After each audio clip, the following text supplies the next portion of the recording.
সুৰাস্তম্ভ বিচিন্তান্ত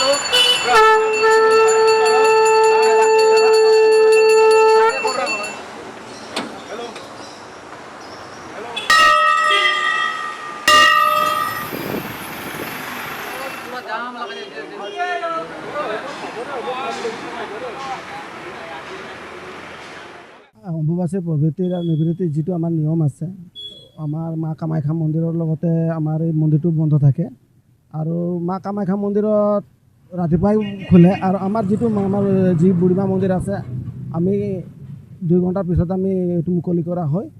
যি আমাৰ মুখ্য পূজাৰীৰ যিটো নিয়ম আছে সেইমতে আমি আজি দুৱাৰ মুকলি কৰিলোঁ আৰু ভাল লাগিছে। কামাখ্যা মন্দিৰলৈও গৈছিলোঁ, যথেষ্ট ভিৰ, ইয়াতো ভাল লাগিছে।